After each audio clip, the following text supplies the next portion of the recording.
আসসালামু আলাইকুম ভিউয়ার্স, আশা করি সবাই ভালো আছেন। আজ আমি আপনাদেরকে দেখাবো কিভাবে মালয়েশিয়ার কলিং ভিসার অ্যাপ্লিকেশন নাম্বার দিয়ে কোম্পানির নাম কিভাবে বের করা যায়। এই যে দেখুন, আমার স্ক্রিনে দেখতে পাচ্ছেন মালয়েশিয়ার একটি কলিং ভিসা। এখানে অ্যাপ্লিকেশন নাম্বার দেওয়া আছে। এই অ্যাপ্লিকেশন নাম্বার দিয়ে আজকে আমি আপনাদেরকে মালয়েশিয়ার কোম্পানির নাম বের করে দেখাবো। তো মালয়েশিয়ার কোম্পানির নাম বের করার জন্য আমাদেরকে চলে যেতে হবে একটি ব্রাউজারে। আমি ক্রোম ব্রাউজারে চলে গেলাম। তো কলিং ভিসার অ্যাপ্লিকেশন নাম্বার দিয়ে কোম্পানির নাম বের করতে হলে প্রথমে কোম্পানি রেজিস্ট্রেশন নাম্বার বের করতে হবে। তো রেজিস্ট্রেশন নাম্বার বের করার জন্য আমাদেরকে চলে যেতে হবে একটি ওয়েবসাইটে।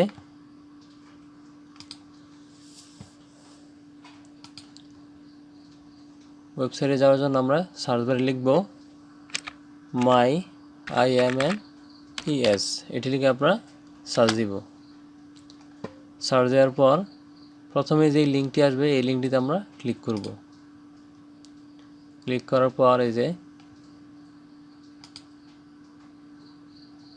এই জায়গায় কলিংয়ের অ্যাপ্লিকেশন নাম্বারটি দিয়ে দিব। অ্যাপ্লিকেশন নাম্বার দেওয়ার পর আমরা এপাশে দেখতে পাচ্ছেন ক্যারিয়ান, এই অপশানটিতে ক্লিক করব। এই অপশানে ক্লিক করার পর আমরা নিচে দিকে চলে আসব। এই যে দেখুন, এখানে কোম্পানির রেজিস্ট্রেশন নাম্বার দেওয়া আছে। এখান থেকে রেজিস্ট্রেশন নাম্বার আমি কপি করে নিলাম। কপি করার পর আমাদেরকে আরেকটি ওয়েবসাইটে চলে যেতে হবে। তো আমি আরেকটি ট্যাব নিয়ে নিলাম। এখানে এসে আমরা লিখব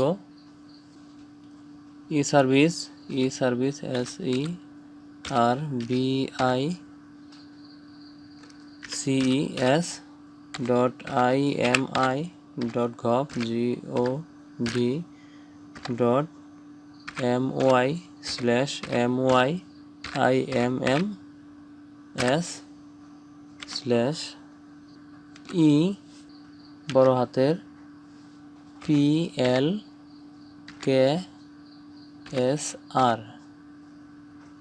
এবং ছোট হাতের EGISTER, এটি লিখে আমরা সার্চ দিব।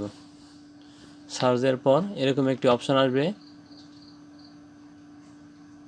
এখান থেকে আমরা বাম পাশের অপশনটিতে ক্লিক করব। এখানে ক্লিক করার পর এই যে আমি ট্রান্সলেট করে নিচ্ছি ইংলিশ। এখানে আপনারা কোম্পানির রেজিস্ট্রেশন নাম্বারটি দিয়ে দিবেন। কোম্পানির রেজিস্ট্রেশন নাম্বার দেওয়ার পর এই পাশে ক্যারিয়ান, এখানে ক্লিক করবেন। এই যে দেখুন, আমি ট্রান্সলেট করে নিচ্ছি যাতে আপনাদের বুঝতে সহজ হয়। কোম্পানির নাম, কোম্পানির রেজিস্ট্রেশন নাম্বার এবং কোম্পানির নাম PGS construction SDN BSD company.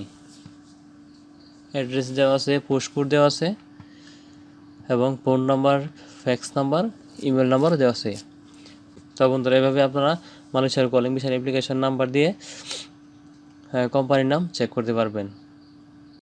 তো এখনও যারা আমাদের চ্যানেলটি সাবস্ক্রাইব করেন নাই, অবশ্যই সাবস্ক্রাইব করে রাখবেন আর ভিডিওতে একটি লাইক দিয়ে যাবেন।